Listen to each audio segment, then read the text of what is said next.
How do you do? I see you've met my faithful handyman. This is Reservations. I'm Jeremy Blair. And I'm Raine Whalen. You know, I actually was like, I'm going to start with a bit, but then I was like, nah. It's a special episode, so I can do bits because it's not it's not canon. Yeah, it's not canon. Yeah, it's it. I'm not gonna lie, I was gonna steal. I don't know if you've seen the clip, Shane's gun slide bit. Have you seen that? Okay. It's growing up, we didn't have a quarry or like make out point or anything. We had a gun slide. and now you ask, what is a gun slide? What's a gun slide? I'm gonna slip these nuts in your mouth. Yeah. All right. Shout out to Shane from Smosh. They had the Basement Yard guys on their podcast, and that's their thing where they try to get one another with that. And Shane, dude, Shane got him so good. Nice. Yeah.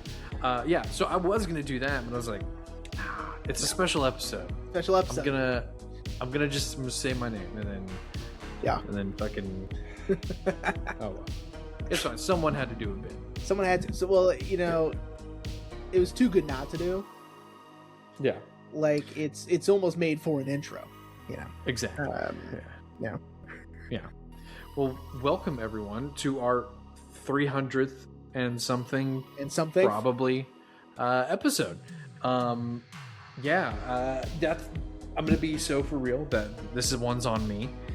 You told me to keep track, and I was like, yeah, I'll keep track. And I was for a good while, and I was like, yeah, we're ways away, we'll be fine. And then it just kind of hit me when we were prepping for our Muppets episode, which no one saw. That's fine. I knew that was my too, man. I know it. Poured out my love for the Muppets. I know. As soon as we finish the episode, I go, no one's gonna fucking listen. I even asked Mom, and my mom's in town. I was like, yeah, did you hear the new episode? She's like, no. Like, yeah, you and everyone else. But anyway, as we were prepping for that, I knew we were getting close when we were prepping for that episode, and I just completely dropped the ball. Like I knew there was 3 episodes for sure that weren't being counted for because they're erased forever thanks to Spotify. And so I had to keep that in mind. And then I was like, oh shit, like I think we hit our 300th episode. Whoops. And the reason also we should probably mention, at least for me, why we're calling it 300 something, because I also did the math from our 200th to now, and the math ain't mathing. So we'll just 300 something. 300 something. But if you look on, like, if you're on like Apple Podcasts and scroll all the way down to the bottom, it says 296, and then if you add in the 3 episodes, so then we're on our 300th. So fuck if I know, dude. Sure. Well, yeah. But it's hard to believe that it's already been another 100 episodes. I know. Since, I'm not going to lie, at the last minute today, I was like, you know what? We should do, sorry, I dropped something. Okay. It's not a big deal. We should do what we did for the 200th and do, a live reaction. Mm-hmm.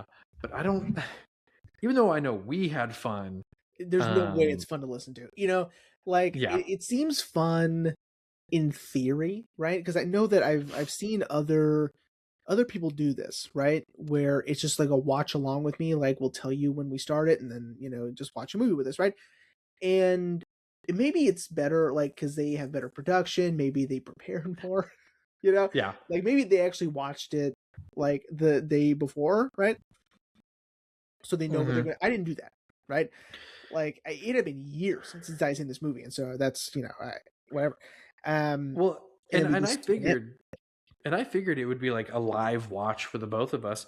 It has 28 views. Yeah. But to put things into perspective, our Blue Velvet episode, you're gonna lose your fucking mind with this. Our Blue Velvet episode has 18,000 views. No. Yeah. That's not true. Yeah.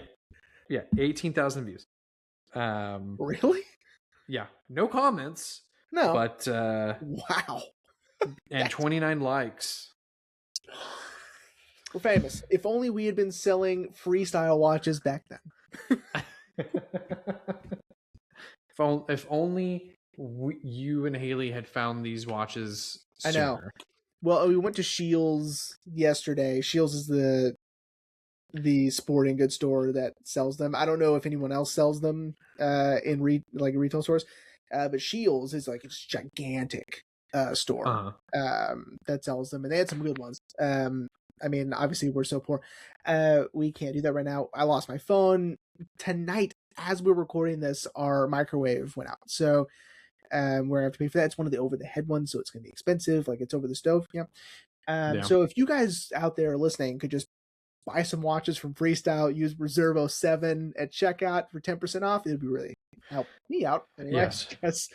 Jesus Christ. Like the phone was so expensive and I needed to replace it because like I needed to, have something for people to get a hold of me. You know what I mean? Like, you should have gotten the iPhone SE. Yeah, I should have gotten like a flip phone. Yeah, I should have gotten a flip phone. I should have gotten like, well, I have my Motorola Razor somewhere. It's in the attic. I should have just like popped a SIM card on that thing. You know what I mean? Yeah. Yeah, dude, the iPhone 17e. Like, I'm not trying to make you feel bad or anything. Right now, it's starting at $599. Okay.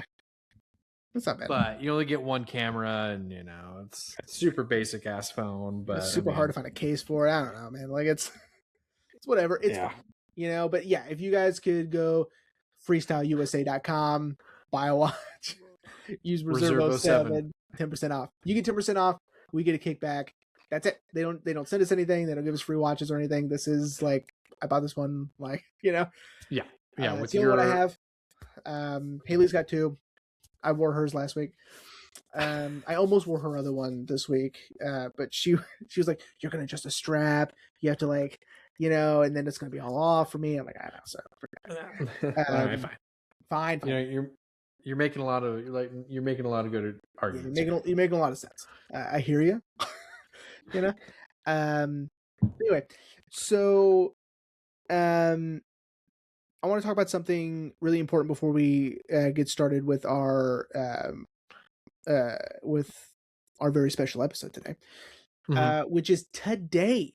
Not only is my microwave gone out, but Sam Neill died today. Normally, like when we do these sort of like tributes, or when I know we've missed a ton. Like we're not very consistent with who we talk about. But it just happened today, and we happen to be recording today. And yeah, Sam Neill, that's a huge blow. Obviously Jurassic Park, right? Yeah, obviously. But I mean, Possession, In the Mouth of Madness, Event Horizon, Peaky Blinders, The Omen 4. I was gonna say, are we gonna talk about The Omen? Of course we are. That was probably the second time I'd ever seen him in anything, was The Omen 4. Because I'd seen him in Jurassic Park, of course, but then like my dad and I were renting movies, and he's like, "Oh, this is a good one." He's like an adult, and he's like a like in politics. And I go, "Oh, okay." It was all right. Yeah. Obviously, same Jurassic Park. And unfortunately, Jurassic Park 3. I think, I honestly think we should give that one another shot. I bet it's not as bad as I remember it being. I don't know, man. I don't think anything can forgive the talking Velociraptor dream sequence. I bet I could. I bet I could forgive it. Because I've seen Jurassic World 2. Fallen Kingdom? I didn't like that. So did you see Dominion though? No, Did you see Rebirth? No. Listen, yeah, they're lucky I saw Fallen Kingdom. Okay. well, I didn't because want to, but my aunt was in town. She goes, "You want to go see Jurassic Park?" I go, "I guess." So, dude, but yeah, man, it just Sam Neill. Yeah. sucks. Sam Neill. It's another one of his that's been on my wish list has been The Hunt for Wilder People from Taika Waititi. Yeah. You know, I think he's such a wonderful actor, and you know it. Yeah. I mean, like there's been so many great actors that we've lost over the years, but this one, like, this sucks. Totally sucks, man. Totally sucks. And he was, I mean, relatively, I mean, he was 76, I think. I mean, that's kind of young, still. I think 78. Like, it's not a guarantee, Yeah. at 78. No one's like, Yeah. he's, no, I don't think so. I think, he seemed, but of course, like, I'm basing my memory off of, like, recently, the most recent thing I saw him in was Peaky Blinders, and that was 10 years ago. So, no. Yeah, I read when Ashley told me the news, I read that he had gotten like a form of like blood cancer. Oof. And had undergone chemotherapy. But then I think in 2024 or 5, he was cancer free and doing regular checkups. And the last checkup, like, he was like, I'm cancer free. And I think his family said, like, this is why it's so much of a shock, because he was cancer free. So right. Yeah. You watched In the Mouth of Madness today. I did. In it's Memoriam. One of my favorites, man. It's so good. Like, it's not very well received critically, which is interesting because, like, I think it's rad. I think it's a cool horror movie. I think it's one of John Carpenter's underrated movies. Is it because it's one of those like horror, like, or movies that's like your main character, you have the rug pulled out from underneath you, that he's a character in the story that he's investigating? I mean, kind of. I mean, like, it's. I mean, I think it's because it's a blend of a lot of different genres, right? Because it's cosmic horror, it's psychological horror, it's body horror, it's like borderline zombie horror. Like, it's got a lot going on, Yeah. But I think it's cool. Like, I really like the movie, and I think Sam Neill is so good in that. Dude, I really wish Horizon. Holy shit! Everyone's got to watch Event Horizon. I wish I had gotten the Arrow 4K of In the Mouth of Madness, because it comes with I think it's a poster. Yeah. That looks like a book, but it's sold out. Yeah. So I didn't get a chance to get it. That's a shame. It's whatever. But I mean, it's expensive. That's why, because physical media is only $40. That's so expensive for one movie. That's insane. What world do we live in? That's true. That's true. I get so mad about that. Anyway. It sucks. I was really hoping maybe we'd get to see another Sam Neill film, but yeah, and my mom's a thug. She watched Event Horizon today. She had texted me and she goes, "Do we have Event Horizon?" I go, "Well, I do."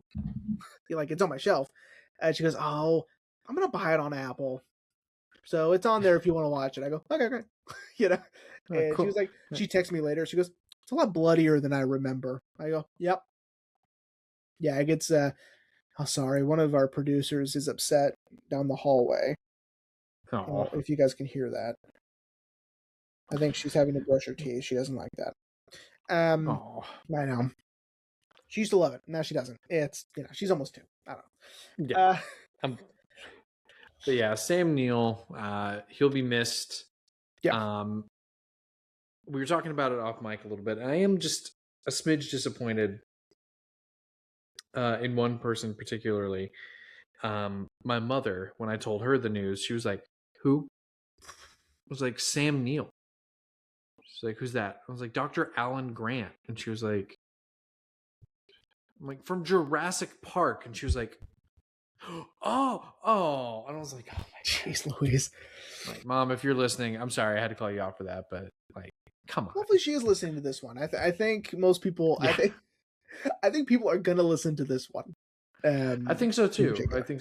And but Sam Neill, you will be missed. Yeah. Good sir. Thank you for all the wonderful films you've given us.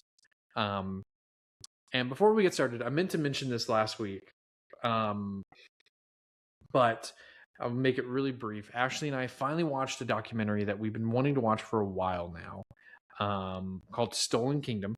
Mm-hmm. It's a documentary about, one part of it is about urban exploring within Disney. So after, the park is closed, people essentially breaking into Disney and urban exploring. And the other half of it is about the missing animatronic Buzzy from Cranium Command, from the late 70s, early 90s that went missing in the early 2000s. Uh-huh. And we really wanted to see the documentary because there was going to be a documentary out about it. And we learned that Letterboxd had it to rent. I don't know if you knew that. You could rent movies on Letterboxd. Yeah, it's pretty cool. So we rented it on Letterboxd. And you know what, man? It was really cool. I did, however, feel like they did focus a little too much on the urban exploring aspect of it.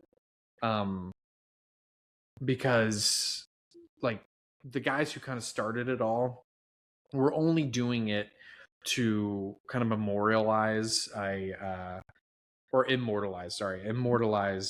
of the rides that was going to get shut down in the I think early 90s, called Horizons. And they just wanted to take pictures. Like, they didn't fuck with anything. They hopped off their ride vehicles and walked around, took pictures.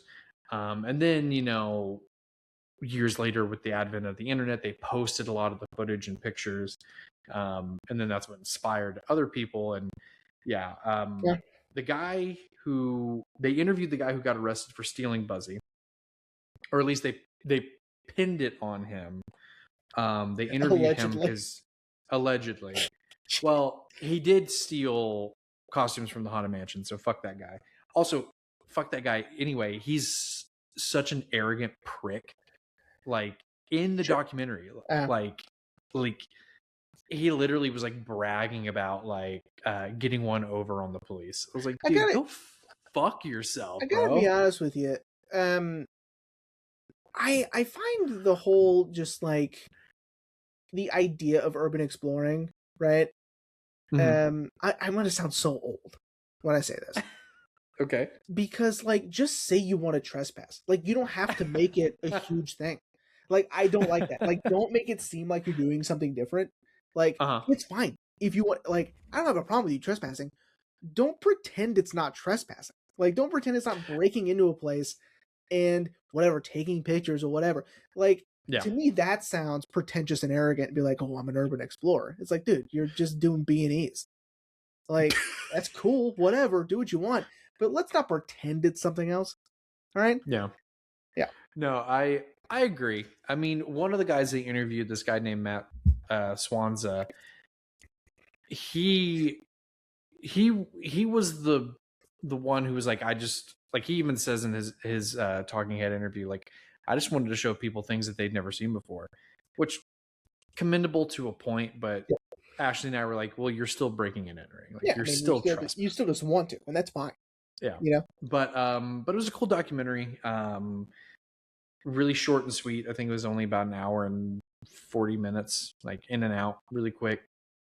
And they show, thankfully, like pretty much all the people they interviewed, and a lot of it was public because a lot of these guys were actually interviewed by like local news stations.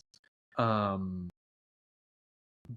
yeah, the guy who did actually get arrested for stealing costumes from Disney, and allegedly, even though there's photographic evidence of him at least stealing Buzzy's costume, fuck that guy.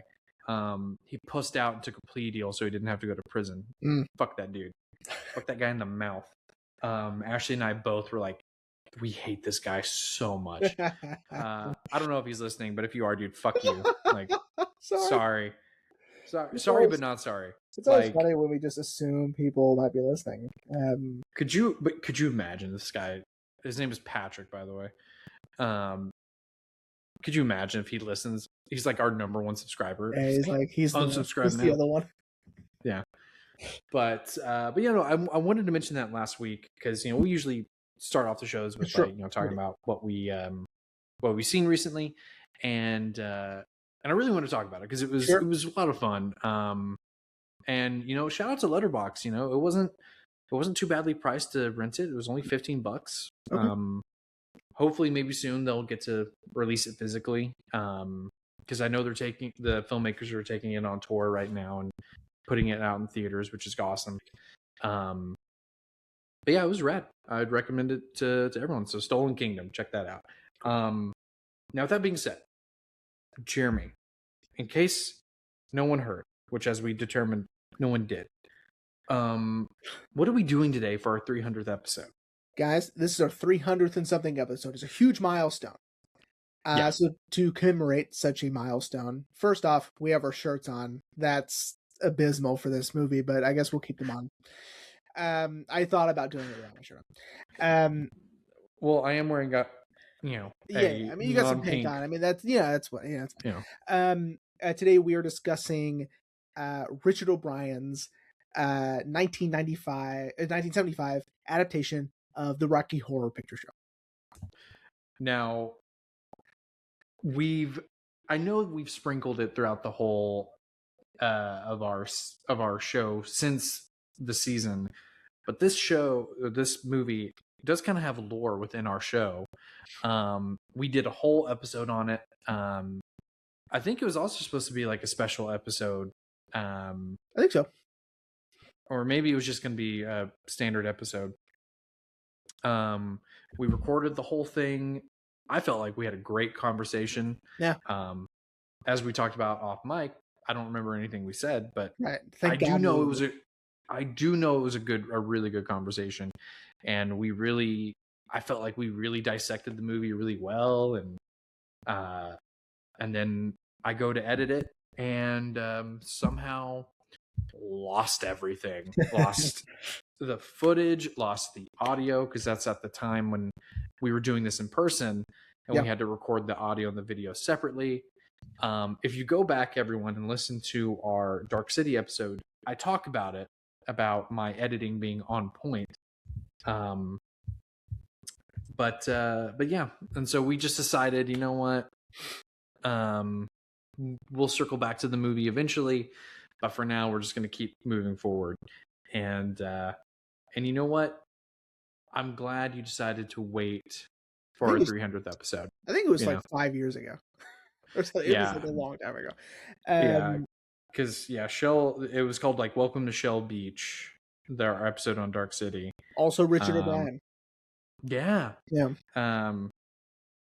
Or Greetings. It was Greetings from Shell Beach. Hang on. I'm gonna find it. Hang on. Shut up. Dude, Dark City is such a good movie.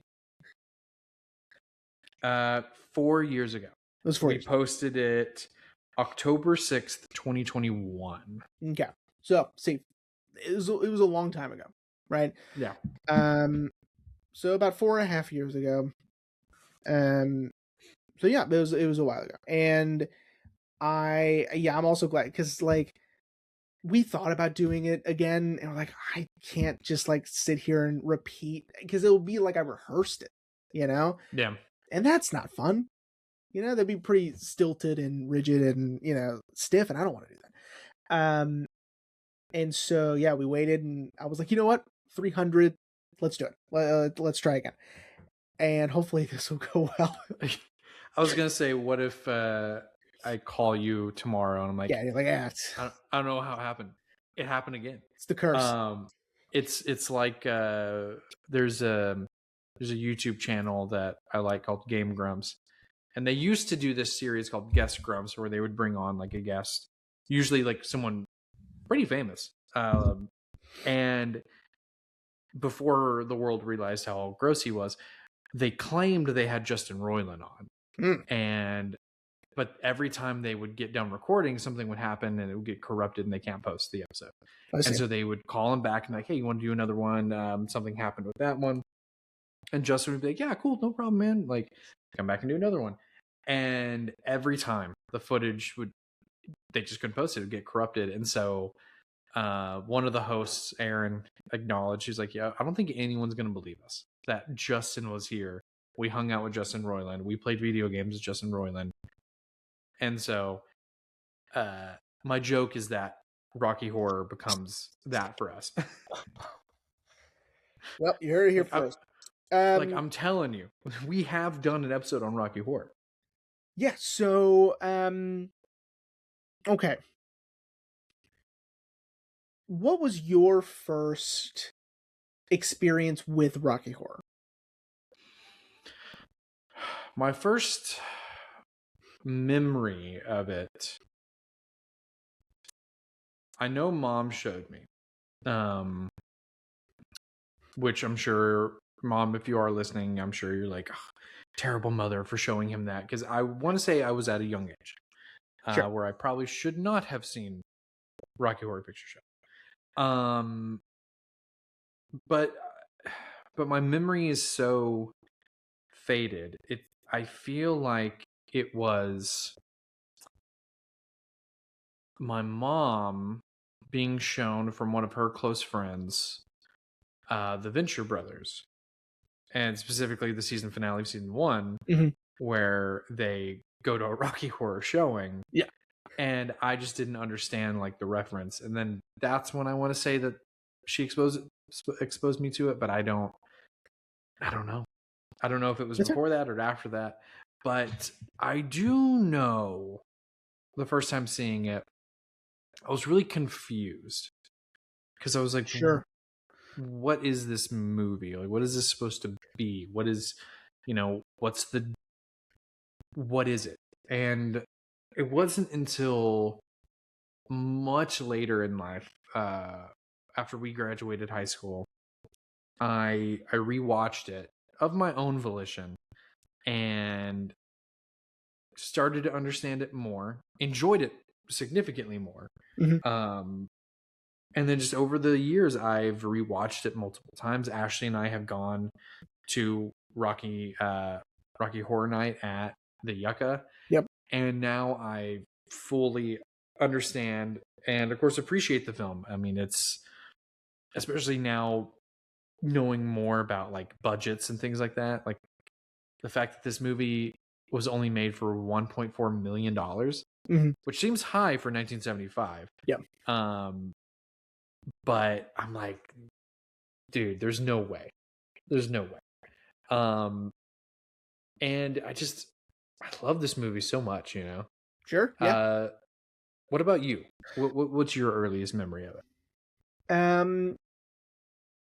It was my dad and I, we were at my grandmother's house, his mom, and it was on TV. And I'm sure it was heavily censored.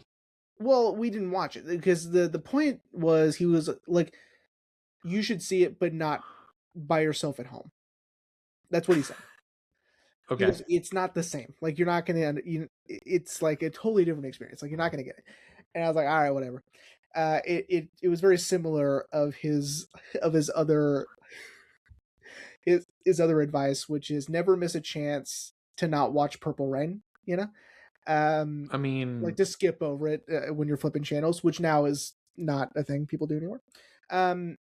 But so I didn't see it in its entirety until maybe my freshman or sophomore year of college. Okay. And that was also at the Yucca. But I can't tell you that story until we talk about the movie a little bit and talk about sort of its legacy and its cult status and its lasting power within the public consciousness. Because it's less fun if I tell you all the stuff that happened to me and then we go over all the other stuff. Yeah. So Rocky Horror Picture Show. So Richard O'Brien who is Riff Raff in this movie, and he's also Mr. Hand in Dark City, and very surprisingly, and also so much fun, that um, he is Ferb's dad in Phineas and Ferb. Yeah, dude. Unbelievable. I remember that is the only thing that I still remember from when we first did the first version of this. It's like, no way, No dude. way. And then I had no clue. It is. And then after we got done recording, I put on Phineas and Ferb and I was like, oh my god, it is. So, like, I will preface this by saying that the Rocky Horror Show, and then later the Rocky Horror Picture Show, is pure queer counterculture delight. You know, Richard O'Brien was a theater actor. He broke in with like Jesus Christ Superstar and a few other productions where he just, found himself being lucky enough to be a part of this, these casts, and where he auditioned, didn't think he was going to get it. Lo and behold, he's there, right? And he decided he wanted to make his own thing. And so he started writing this musical, and it was sort of like a rock musical. And at the time, rock musicals were very popular. Okay. Rock operas, if you will. So you have like Jesus Christ Superstar. That's one of them. Which is very popular. You had, oh gosh, is Godspell, does that count? But you I don't think it does. But anyway, you had these other shows that, people were like, come on, like, you're not gonna outdo these guys. But what Richard O'Brien has is a sense of counterculture, and at the time, closeted queer ideologies and queer a queer mindset. And so he makes this story that is unbelievable. It is part Frankenstein. It is part horror comedy. It is part queer exploration. It is part sexual exploration and sort of sexual identity and awakening, right? Especially with Janet. And he comes up with this show called The Rocky Horror Show. And while scouting people, he went to gyms to try to find someone for Rocky. And when he was doing that, a young Tim Curry was walking out of the gym and asked him what he was doing. And he goes, "Oh, I'm casting for this show that I'm doing. I need someone with lots of muscles." And he goes, "Oh, I'm an actor. Can I, not for that part, but can I read some of it? Can I see it?" Ended up being Dr. Frankenfurter. Boom, boom. Just like that, right? I watched in preparation for this A Strange Journey, which Linus O'Brien, Richard's son, directed. And it's a documentary of the history of the Rocky Horror Picture Show. So I'm getting a lot of this information. But so they start doing shows, and it's a hit. Like almost immediately. Like you would think something like that would be sort of niche and very specific for a very specific group of people. But it was enough to where they were just selling out week after week after week. And that they would just keep doing these shows, right? Eventually, they took it to, I think it was New York or it was in LA. And they do the show. Immediately, a producer's like, "This could be a movie," right? And they're like, "Maybe, that'd be great. We would love it to be a movie. I mean, who wouldn't want that?" And not only did they get to sort of take whoever they wanted from the cast to be in the movie, but the director got to direct the movie as well. Jim Sharman. And so they make this movie, and they filmed it in England, at the sound stages where they filmed a lot of the Hammer horror films, like the B horror films, like the Hammer. Oh, Right. okay. And so there's a lot of um indications while they're making the movie, and that you can see that it's sort of B on purpose, right? Mm-hmm. Like I remember in the documentary, Jim Sharman even said, he goes, I was telling the special effects guys that no, that's too good. Like, you need to make it look worse. You know, like especially the laser beams at the end. He goes, you got to make that look way worse, because like it's less fun if it looks good. You know, Yeah. because it's camp, right? This whole thing is camp, and they make the movie. And they get to bring along not only Jim Sherman, but they get to bring along Tim Curry, and Richard O'Brien gets to reprise as well as Riff Raff. And it bombs. It does not do very well, right? And Mm-hmm. so they still show it for a few more weeks, and they show it in New York, they show it in Austin, Texas, they're showing it in LA, and the producer is calling the guy in Austin to see how they're doing, right? And the guy from Austin says, "Yeah, man, 50 people are showing up to these things." He goes, "Okay, I mean, that's not terrible." He goes, "No, no, no. Every night it's the same 50 people." And he goes, "The same 50?" He goes, "Yes, it's the same people that are showing up every night." Okay. And he goes, "Huh, that's interesting." And so they keep it on for a while, right?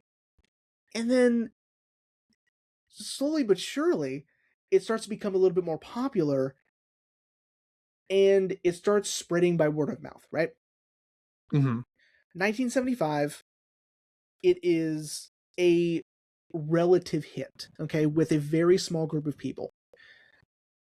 They keep showing it, right? Because of those same 50 people keep showing up, the producer's like, if it's the same people, why don't we show it at a very specific time and have them show up? Let's show it at midnight.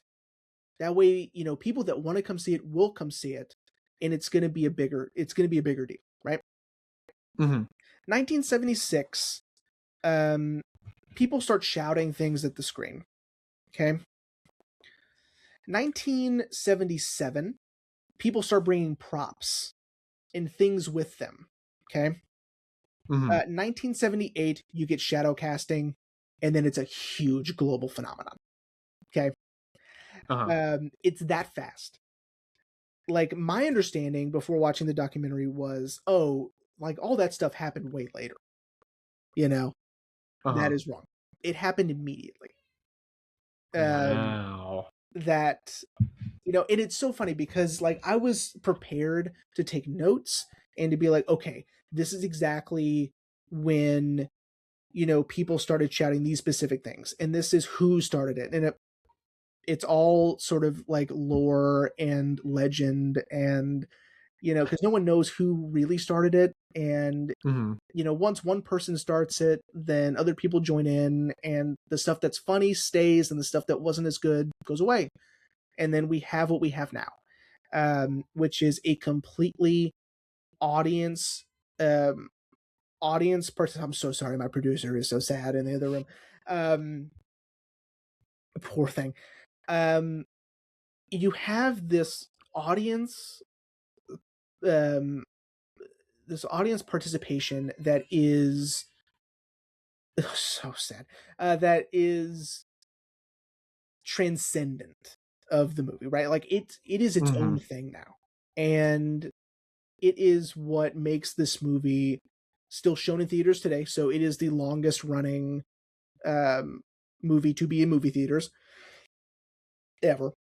Um, and it really just happened just organically and naturally, but very quickly, right? Mm-hmm.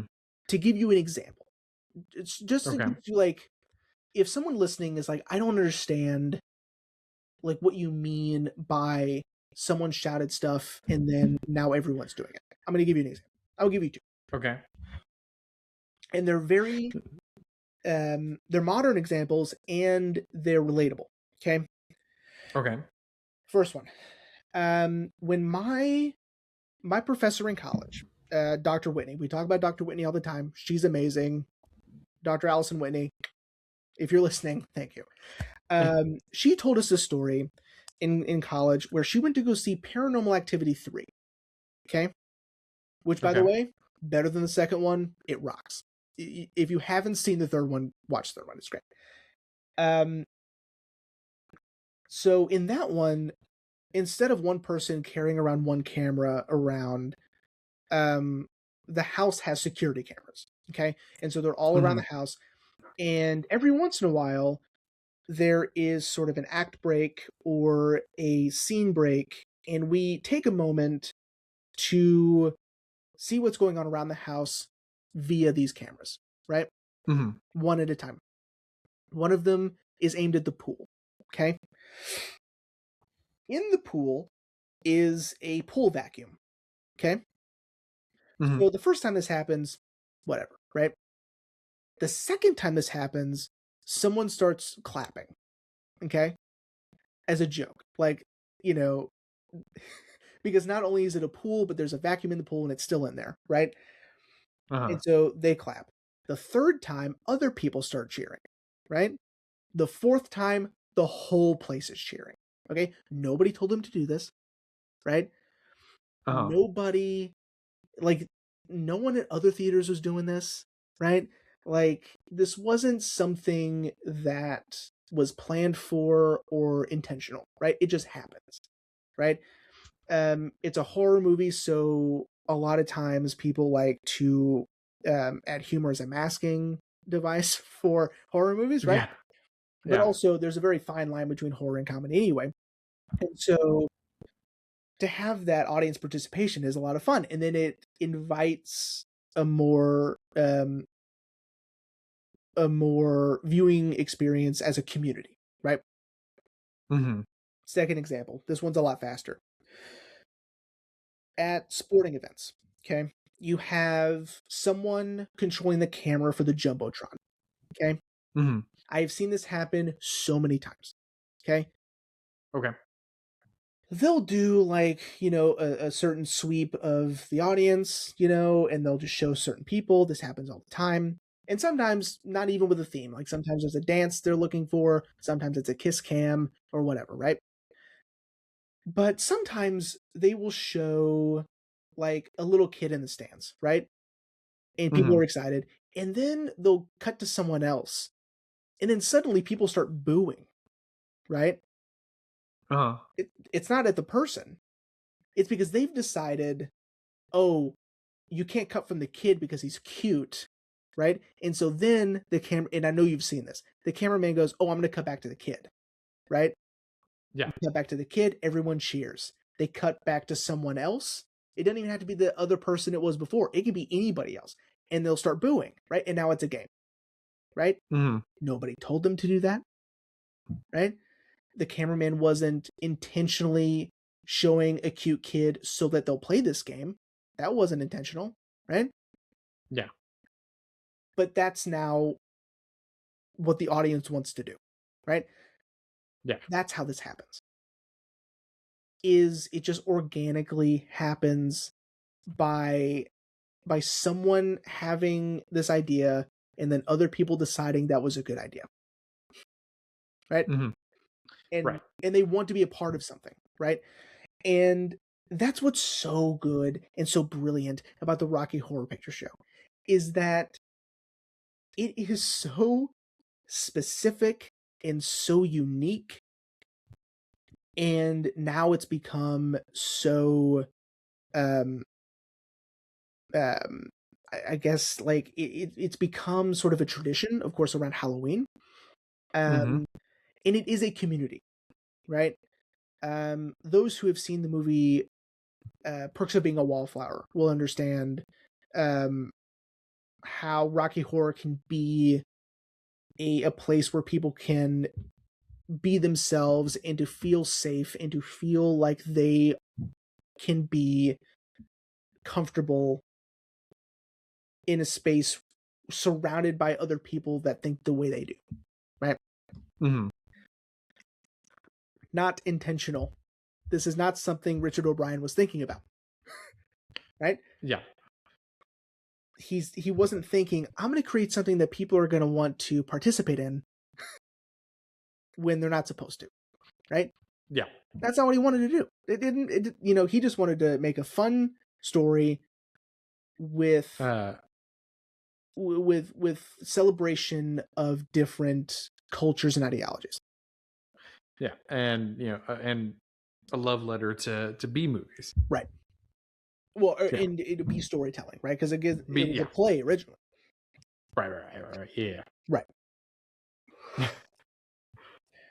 So that was a brief, maybe not so brief, breakdown of sort of the history of the Rocky Horror Picture Show.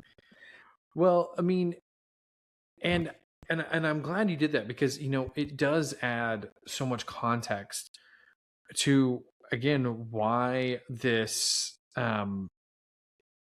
movie is still around, after 40, 50 years. There's a reason why people feel so resonated to it and so happy to watch it, and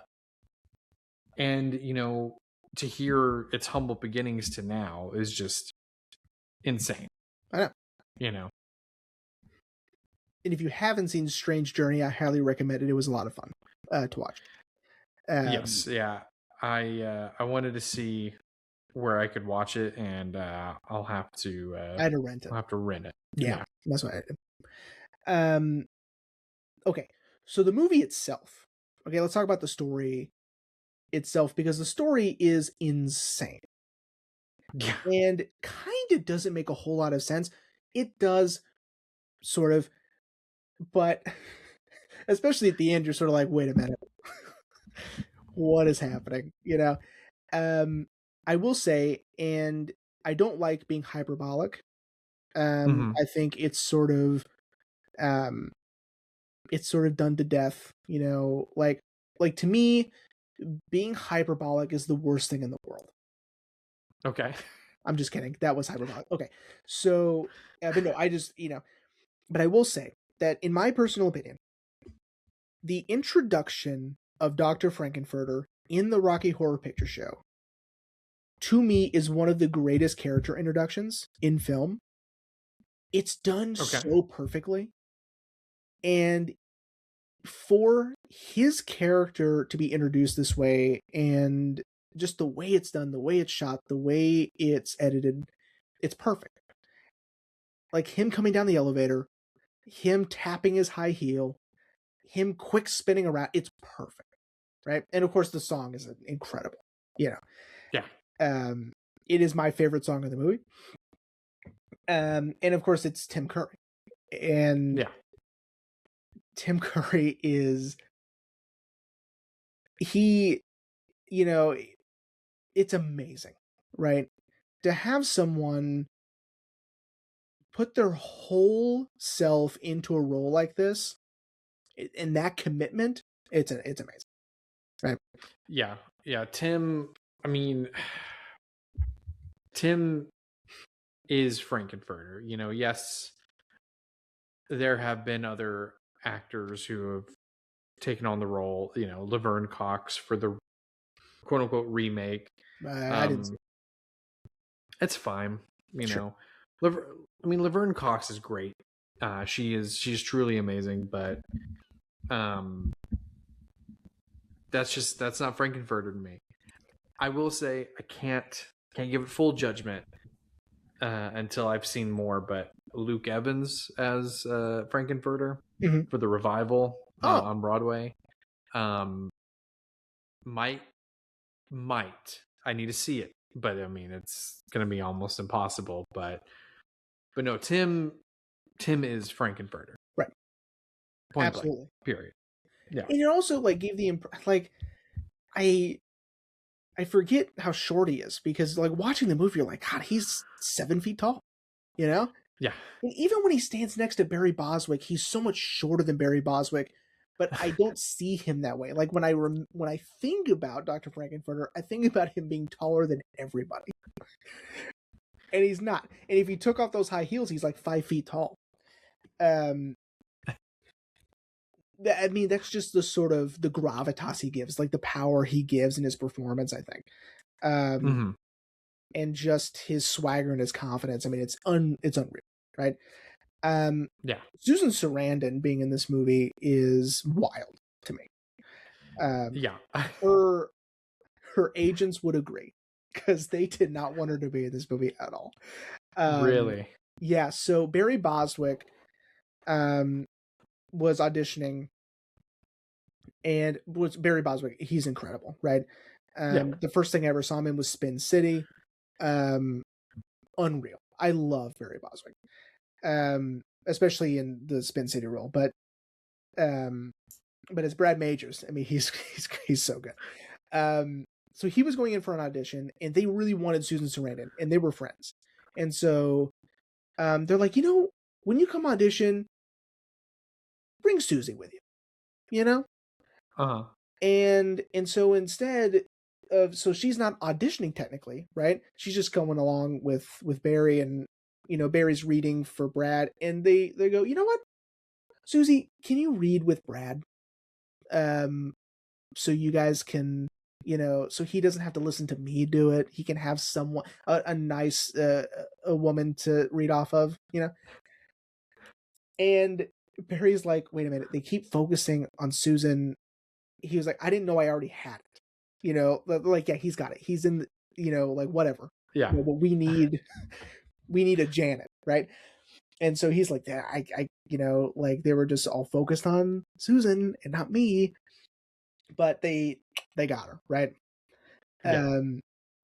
And thank God, right? Yeah, fully agree. Yeah, because she had done other stuff, not much up until this point. I think some like TV movies, and they were like, and maybe some other low budget films that were very melodramatic, like romance type stuff, right? And she liked this because it was making fun of that, right? And that it was sort of a parody of the stuff that she had been doing already.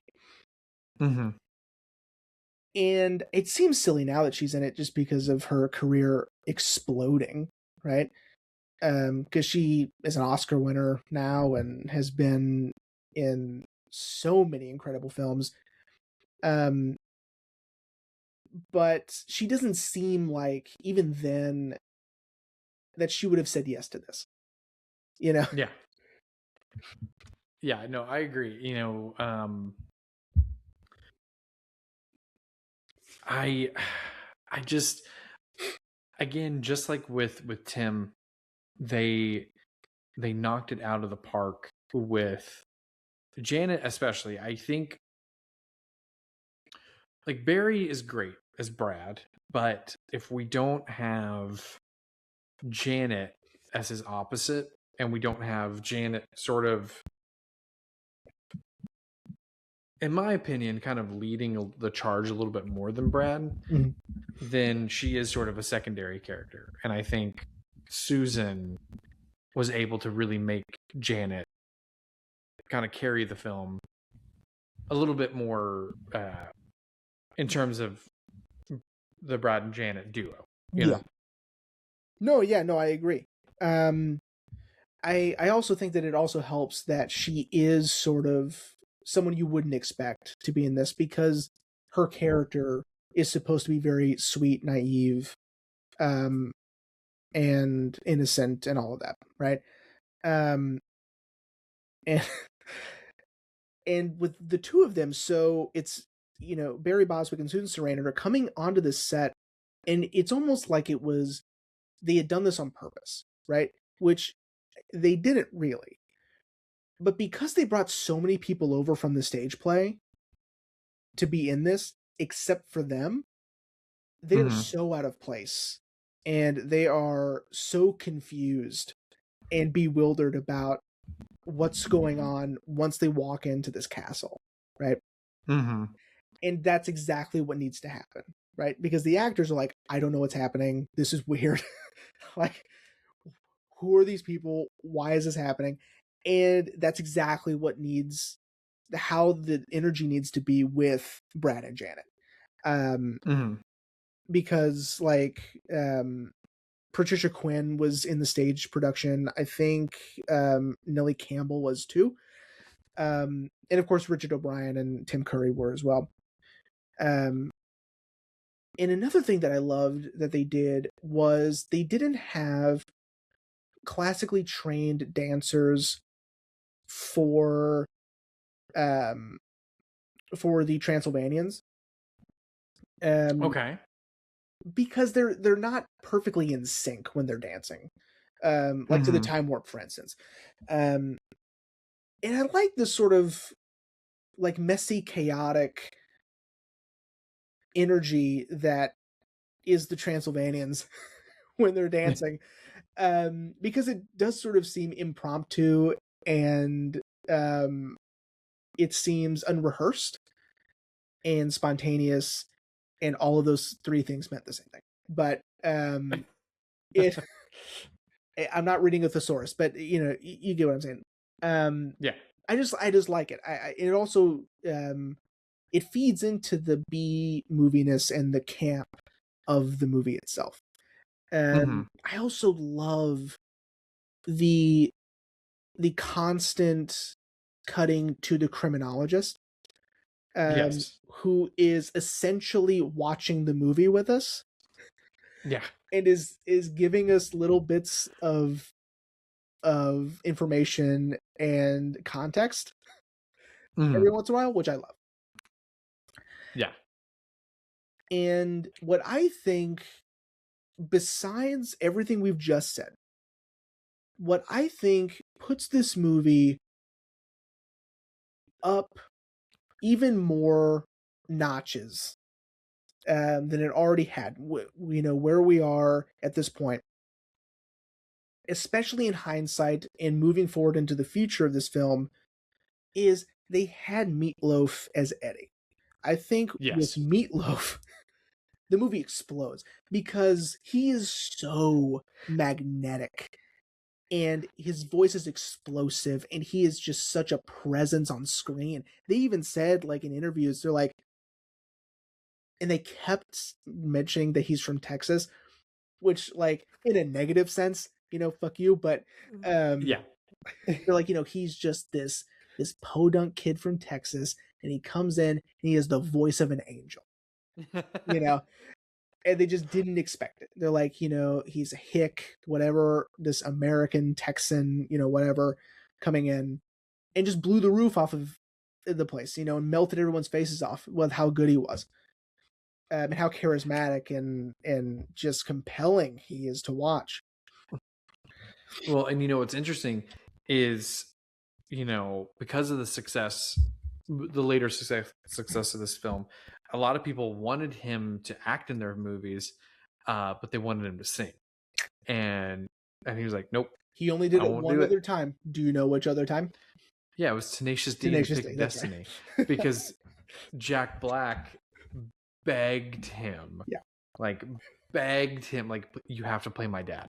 You have to, but you will need to sing though. And I don't remember exactly what Jack said, but Meatloaf was like, "All right, I'll do it." It was probably his undying devotion and love for Rocky Horror, because he's in Strange Journey. They interview him for the documentary. He is a huge fan of Rocky Horror. Jack Black? Yeah. Well, yeah, of course, if everyone remembers when he and Kyle covered Time Warp. Yeah, and but Jack, hang on everyone. Jack also has a way with old school rockers to get what he wants.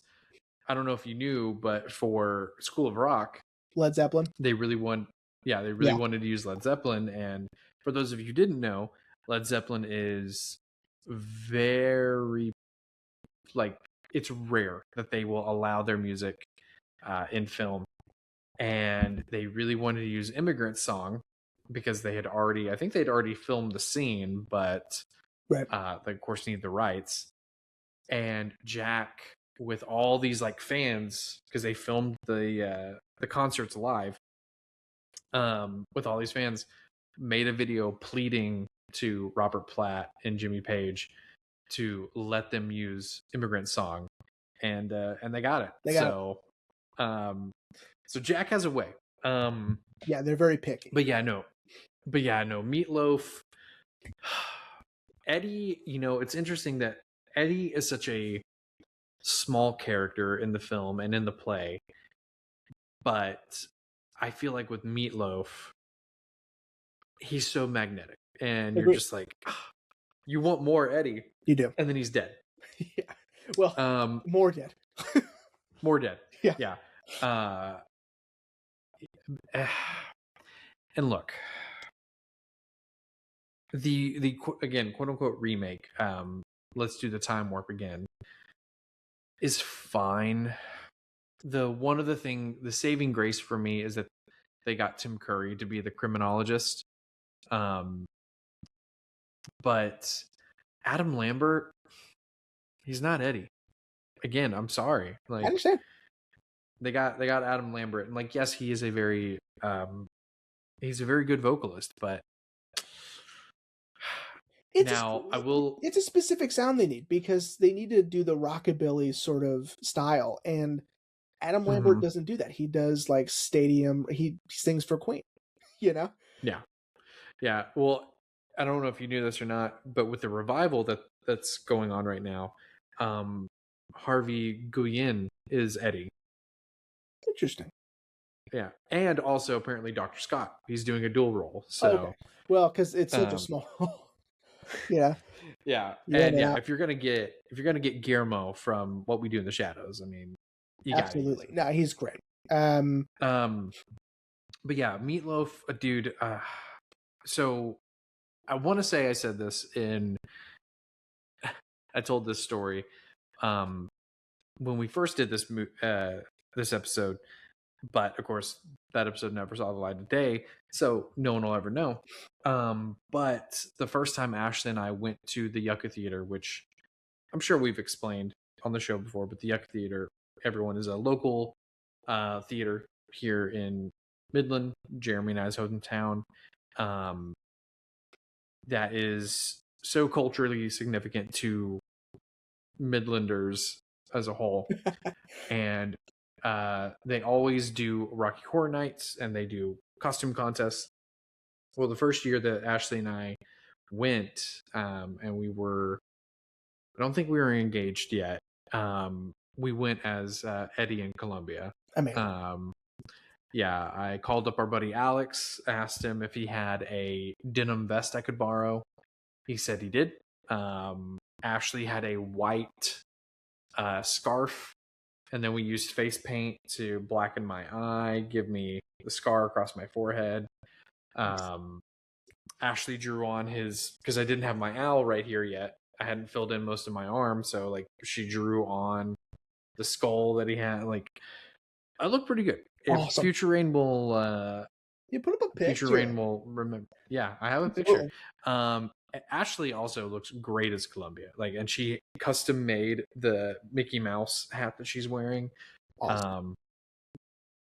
We did not win, unfortunately. That is unfortunate. The costume contest. Yeah.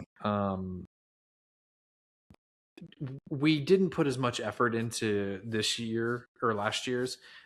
We went as Teletubbies. Oh, that's right. Teletubbies. We went as Beanie Babies. Beanie Babies, that's right. You guys, because you were burning up. I was so hot. October's so hot. It's comfortable. Yeah, it's comfortable, but it was so hot. October's so hot. And I had to keep the hood up to get the effect going, because Ashley had made the Beanie Baby like tag and sewed it into the ear. Yeah. And so I had to keep the hood on to cover at least this part of my face. Yeah. But the first year we went, we were Eddie in Columbia, and I really thought we could have won. I really thought we had it, but and that's another thing that just goes to show that, like, this movie, has such a hold in the zeitgeist that, because I saw so many that first year, I saw so many Magentas, Columbias, Frankenfurters, Eddies, Riff Raff. Like, everyone wants to be someone. Mm-hmm. And like you're saying, I think, this movie makes people feel safe, especially with a community of people who also enjoy the movie. That it, again, like you said, people could really be themselves. Right. Yeah. With everyone, it was someone, I think it was, I think it was Patricia Quinn. She was telling the story about having a chat with Richard O'Brien, and Richard was like, if I wanted to dress in women's clothing, would you still be my friend? And she was like, well, of course. And he was disappointed that his wife didn't feel the same way, which is Linus's mother, who Linus did the documentary, and that was sort of like his way of sort of dipping his toe into like the experience of having himself try the things that he's interested in, right? Like he got to wear fishnets, right? And he gets to, wear these outrageous costumes, and he gets to have everybody else do the same, right? And he has a statue in New Zealand that is him in his sort of space alien type outfit at the end of the movie.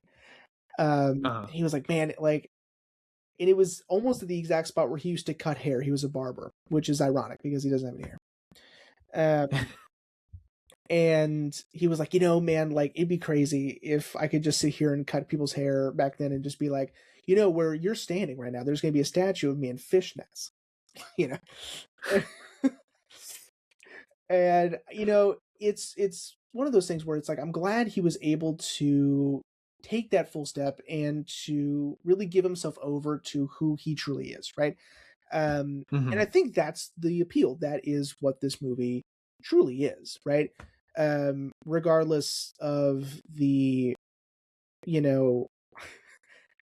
taking people's brains and putting them into muscle men and being from a different planet that, is called transsexual, and, in the galaxy of Transylvania, like, it's mostly just about, finding your true self, right? And I think that's right. Like, Janet, for instance. I mean, yeah, do I love Janet? No, but I mean, there's a reason people yell "slut" when she's on screen. That's right. We'll get to that in a minute, but yeah. But she does have a full arc sexual awakening, in this film, right? Brad sort of gets out of his shell a little bit too, mostly because they both have sex with Frankenfurter. Not at the same time. Not at the same time. Well, not until the orgy in the pool. Right. The pool orgy. Just, full hedonism at the end. But, like, I think in terms of, character arcs and where people start and end up, I think Janet has the most completed arc.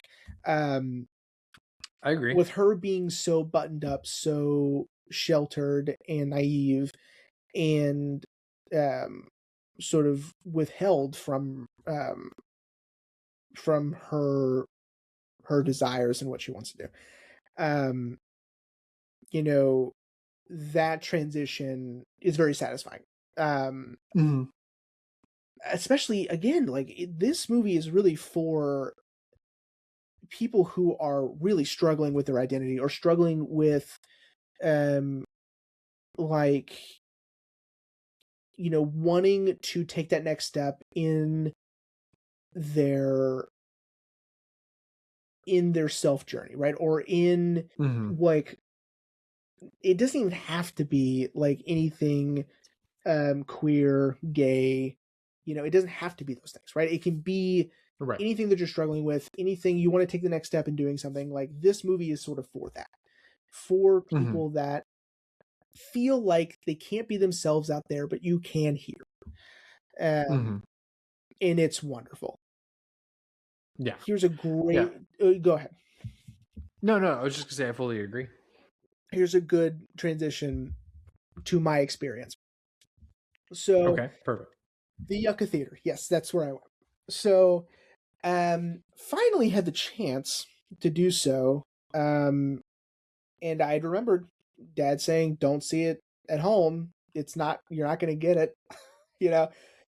And I will say, watching it sort of just by yourself on TV, you focus more on the outrageousness of the story, the camp, the sort of non sequitur things, like Eddie busting out of the wall comes out of nowhere, and there's no pretense. No one has mentioned him. you know, uh, he wasn't foreshadowed or anything. Like, yeah. And even the stuff about them not being from Earth is only foreshadowed in a different context in Sweet Transvestite. Like that means something totally different until you redefine what those terms are later in the movie, right? So watching it by yourself is fun, but it is not as fun as going to the theater. So I'd invited Kale and our friend Ariel to go. Kale could not make it at that time. And so I went with Ariel, and so we show up. I'm a little nervous. I had never done this before. I'd never gone to see this, and I knew that there was a lot of audience participation, but I didn't know what, right? And so we go in, we find our seats, and I see people carrying around these paper bags, these brown paper bags, and everyone has one. And I was like, oh shit, I need to go get a paper bag. So I said, Ariel, I'll be right back. So I go up to and I wait in line as I find the table where people are getting these things. And the guy behind the counter was a very short, bald, older man in what appeared to be a pirate costume. Like he was dressed sort of like Smee, And guys, I'm not making fun of anybody. I am not being overly dramatic. This is just how he sounded. Okay. So I said, hi, I think I need one of these paper bags. I need 2 of them, please. And he goes, oh, I can tell you're a virgin. And he grabs them. He sounded like Peter Lorre.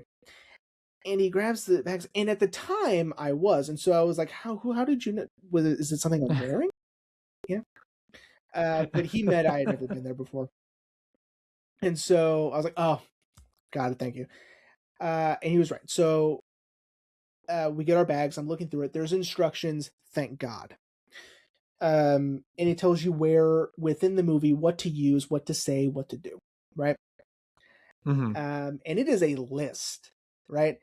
Since 1976, there has been quite a few things that have been added instead of just yelling at random things, So, and it's very organized, which I love because it's consistent and it is a similar experience every time you go, right? You know exactly what to do, you know what to say, you know what to throw, whatever. I love it. So we're sitting there waiting for the costume contest to start. Now, I went on Halloween. Okay. I don't think it was Halloween day, but it was like a day or two before. And there was a costume contest.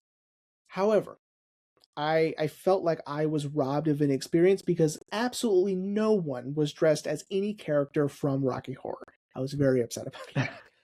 I know. So there wasn't any shadow casting or anything, which I was upset by. But so they do the costume contest, and before the movie starts, they say, if out of everyone here, who is it their first time being here? And I looked at Ariel and I said, don't move a muscle. These are theater people. It's not just a question, you know. I grew up around theater people. I know they're not asking just for fun, right? And a lot of people raise their hands. I go, come on up on the stage. And a bunch of people went up on the stage. They grabbed a tube of lipstick and they wrote a V on everyone's foreheads, including the small child that went up with his mother. Because they are virgins, right? And so I was like, see, I told you, don't raise your hand. Because that's what happens when you go to these things, right? That mother and little kid left. They didn't stay. Poor things. But once the movie started, man, what a fun experience, man. I mean, throwing the rice, throwing the toast, getting the squirt gun, the paper. I mean, it is so much fun. And I'll tell you this.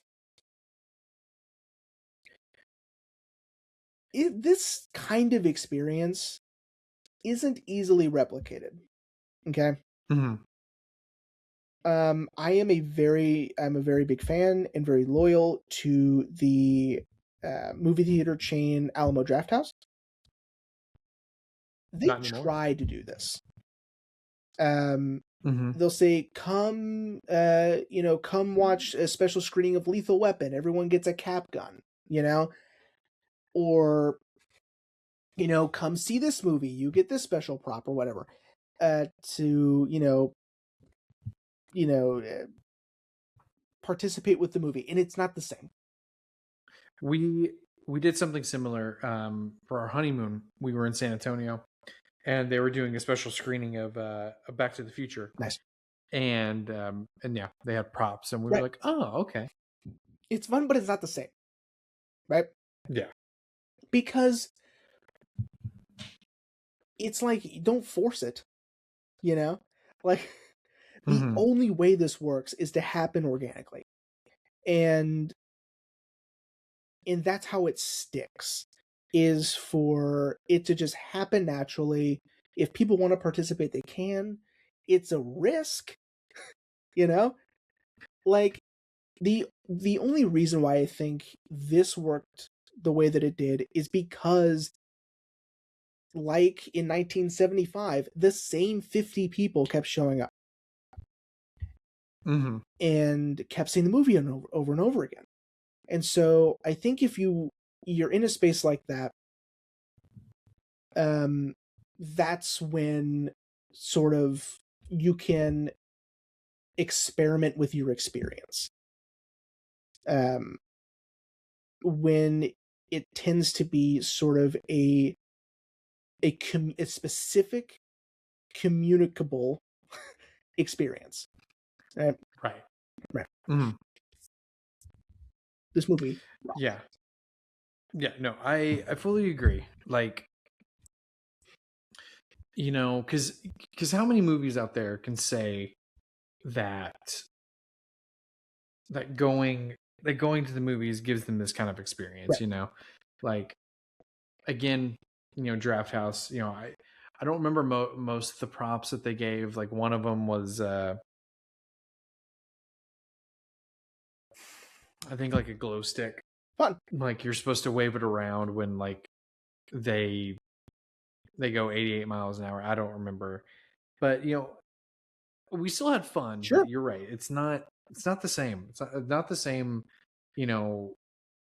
especially because like when I remember us seeing Back to the Future, I was looking around and I was like, not everyone's doing this. Right. But Rocky Horror, everyone's doing it. Everyone. Like, well, when we went this last time, they really were like, hey, when you throw the toast, throw it up and out. Please do not hit the people in the back of the head, like in front of you. And we had pretty good seats. My goal was to make it to the stage. Sure. I don't think I did. Frisbee. But then something new kind of happened this last time we saw it. They also gave us glow sticks. I'm trying to remember what part that was for. But then randomly... was it in the beginning where they sing about the light? Was it that? Because I think so. Originally it's lighters, right? And you can't do that anymore. Yeah. Yeah. Well, as the movie was wrapping up, people started throwing them to the stage. That's fun. I don't think that was ever part of the thing, but then like I looked at Ashley and we had brought our friend Megan and I was like, should we do that? I'm going to do that. And Ashley was like, don't do that. I'm like, I'm going to do it. And yeah, and I threw mine. Cause literally everyone was doing it. Yeah, but that's how it right, starts. you know, yeah. I mean, but you're right. Like the communal experience is just, it's what makes it so much fun, you know? Yes, the movie is great on its own. You know, Ashley literally watched it with me because she loves Rocky Horror. But getting to sit there in a theater and watching it with people is just, I know. It's rad. And the best part is those who are listening, you didn't miss your chance. I think that's the best part of all of this, is that it still happens. You know? Mm-hmm. You will get a chance. Like, at the time, I'm trying to remember if it was a modern day interview or if it was one from the 70s or 80s. But there was a group that specifically toured the movie in conservative small towns because they knew there were people there that would have never gotten to experience this, who wanted to, right? Mm-hmm.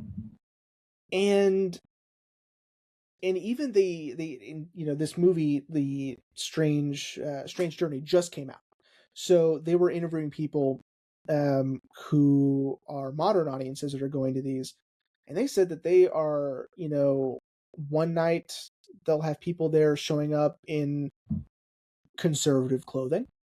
I won't get specific, but like they're wearing a hat, and then the next day they'll come and maybe they'll wear a leather jacket, or maybe they'll wear fishnets, Mm-hmm. because like it sort of transcends all of that. I mean, yes, I mean it is a very it's the movie's about inclusivity and community and all of that, and acceptance, but really it's sort of just like, if you want to boil it down, it's just so much fun. And so like, yeah, it sort of transcends all that other bullshit that you can just go and just like have a blast with these very specific, unique characters and have the time of your life. Yeah, I agree, man. There's no other like movie going experience out there like this, and again, and it helps that the movie is fantastic on its own too. Like on its own merit, the movie is so much fun to watch, so much fun to, Ashley and I sort of have an unspoken rule when we watch it is we sing along. Of like course. it's so much fun. It is fun. And again, it helps that the movie is just so good. It's so good. I agree. And you sort of have to, like I had to remind myself watching it this time, like I need to take myself out of the audience participation for a moment, because it's like once you know it with the participation, you sort of like, your brain wants to say like, oh, well, they go together, right? Like they were meant to go together, which it feels like that now, but was not the original intention of this thing, right? Like, yeah, like you're not supposed to shout, say it in between anticipation, but it's so ingrained in the viewing experience if you go see it with people. And again, it's like it's hard to find an example. It's like doing a this is so stupid, and you can cut this if it doesn't make sense, but when you're watching something like in school, right, that you've never Okay. seen before, okay, and they make you pay attention because they give you a worksheet, and you have to follow along the movie or the show or whatever you're watching with the worksheet. And now it's sort of like, was this movie made to have a worksheet? Because it flows so well. Do you know what I mean? Like, No, I know exactly what you mean. like now I'm And I forever going to think, associate the two together, you know? well, and I think that goes back to the little history lesson you gave us, which is, that people added things, Yeah. people, added that, um, screaming slut whenever Janet's on screen, screaming asshole whenever Brad is on screen. Yeah. The say it with anticipation.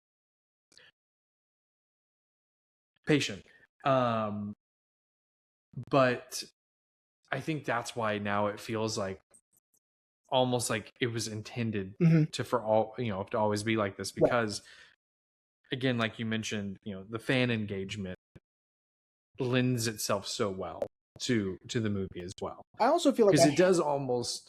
Go ahead. I'm sorry. I was just saying, because it does almost feel like Richard O'Brien made the movie to have engagement, but obviously not. Yeah, you're right. It feels now like he made a movie in fill in the blank form, Yeah. But we haven't even mentioned this, and I wish like this episode is gonna be really long, because what I find also very fascinating and I find just endlessly entertaining is shadow casting, is people going up on stage, which is why a lot of these midnight showings are at a literal theater with a stage that they just project on a screen on the stage, is so people can act out the movie on stage during the movie. I think that is so fun. And unfortunately, I didn't get to see that in my viewing, but yeah, I haven't got to see that either. But it's a huge deal. I mean, again, like it was a gradual. It was gradual to get there, right? To start out with shouting stuff, then props, and then shadow casting. And once it's shadow casting, I mean, there's nowhere to go from there. But yeah, I mean, how fun, and that's true. That's true commitment, true joy, true, like a true sense of belonging is to one, participate, and then to watch, to go see it for that reason. It's so cool. Those who have seen Perks of Being a Wallflower, they do shadow casting in that one.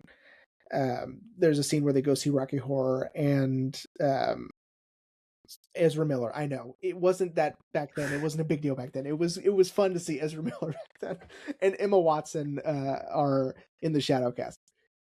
That movie's great. I don't know if you've seen it, but it's really good. No, actually, I never have. I've always wanted to. Oh, you're gonna cry your eyes out when you see that movie. Yeah. Yeah, no, I haven't seen a shadow casting performance, but yeah, that sounds like fun. Maybe one day. It sounds like fun. I do live in the Dallas area now, so maybe I can find something. Yeah. Maybe. Honestly, man, like I would love to keep going, but I'm like, I feel like there's not more I can say that will sing this movie's praises enough. It's funny. It's, it has, I wouldn't say scares, but it has genuine, thrills. The reveal of Eddie's now mutilated body, dude. And they were eating him. I think that is so funny. Like, yeah. I mean, just the way that it's slowly revealed that they're eating it. It's so good. Yeah. well, and how everyone stops except for Frankenfurter and Rocky. Yeah, Rocky. it's literally his first day on Earth. You know, yeah. You don't know any better. Yeah. But it's so good and it's so much fun. And, you know, from a modern context, it's hard to believe that 20th Century Fox allowed this movie to get made, you know? I mean, that was really the power of the stage play. The stage play was so popular. People loved it. And I think it's because of its sort of subversion to what you would normally experience at the theater. Because it was sort of like, it wasn't really audience participatory, but it was a small stage, and so it would be very intimate, and so it's like you're in it, you know. Yeah. And of course the songs are so lively and bombastic, and of course like they would be so close to you. Again, like that has a lot to do with it. And they would just like be all over the stage, and it would you know, unlike anything you'd see. And so people really liked that. Yeah. You know, like, again, using a modern context, you know, I don't know if there would have been a lot of studio pushback with a movie like this, because, you know, as we've seen, you know, studios nowadays are known for shelving movies that are pretty much done, you know. Well, they would never let Jim Sharman be the director. They would have never done that. Yeah. And they might not have even have let Richard O'Brien be it either. But I think the one true thing about this film and what makes it so great is Richard O'Brien. I agree. He is so brilliant in the way that he thinks, and it seems so weird. Like when you watch the movie, brilliance doesn't really come to mind right away. It is very unique and is very clever. It is very,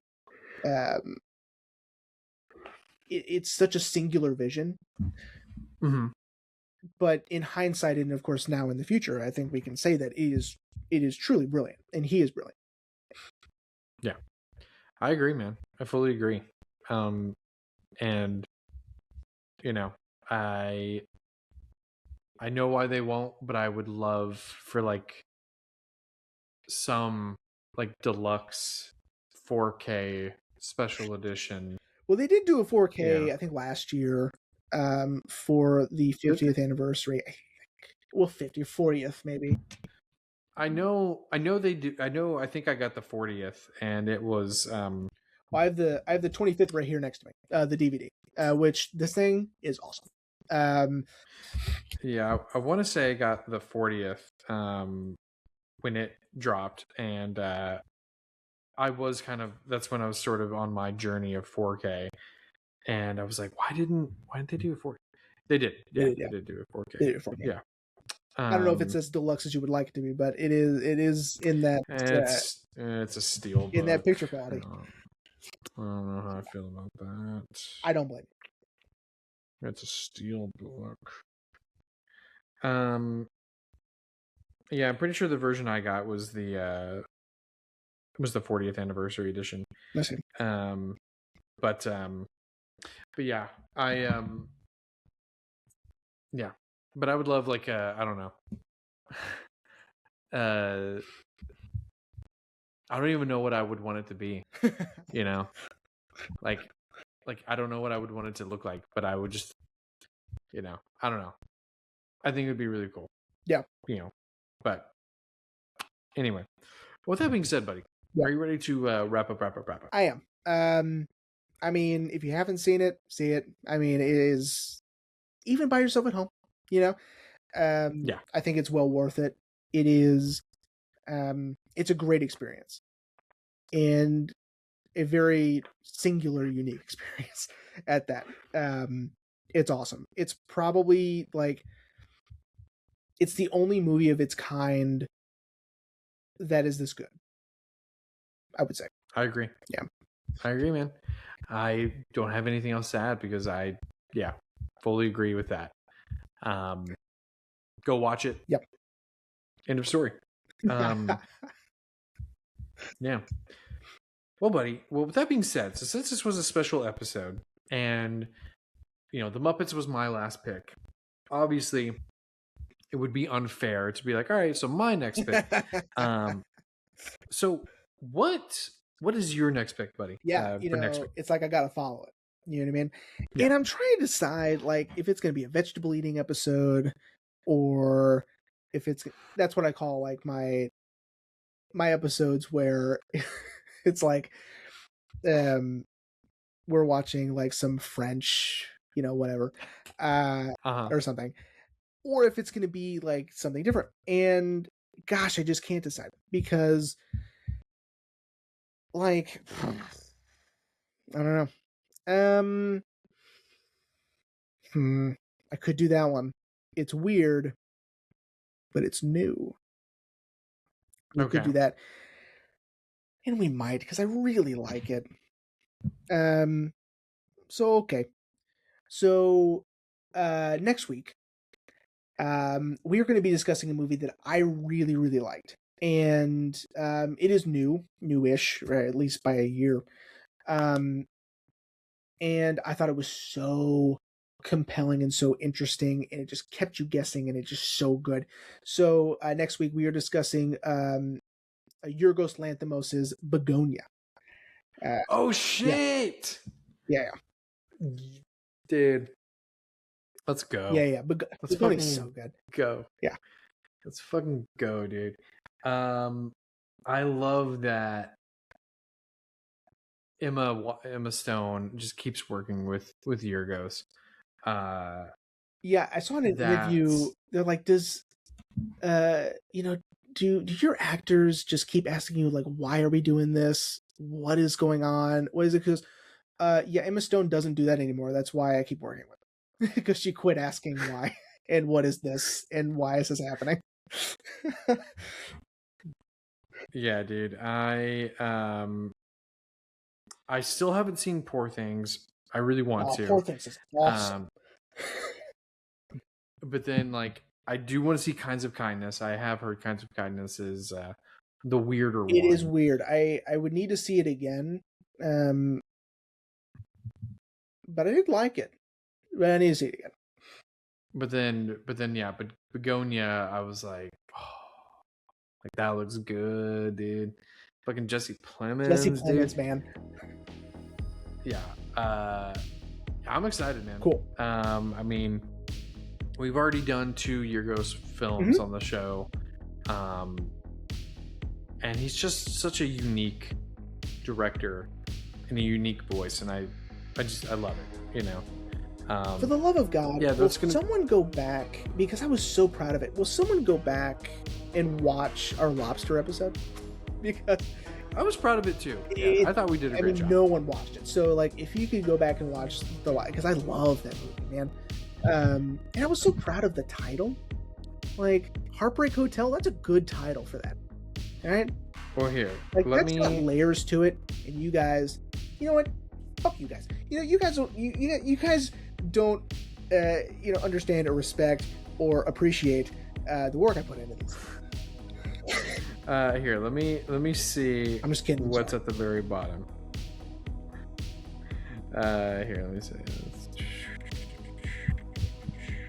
Oh, it's low. It's like 8. Back.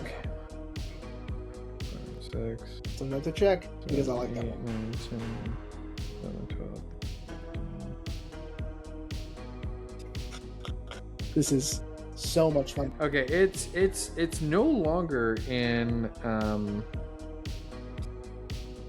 the bottom 20. That's good.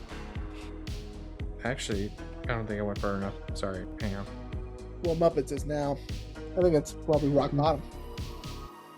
Yeah, because the furthest it'll let me go is our Mother episode, and that only has 14 views.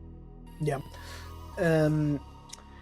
But yeah, so everyone go back and listen to The Lobster while you wait for next week's episode. Yeah. But yeah. Well, everyone, we hope you enjoyed, and thank you again for 300 episodes. And we'll see you next week for Bugonia.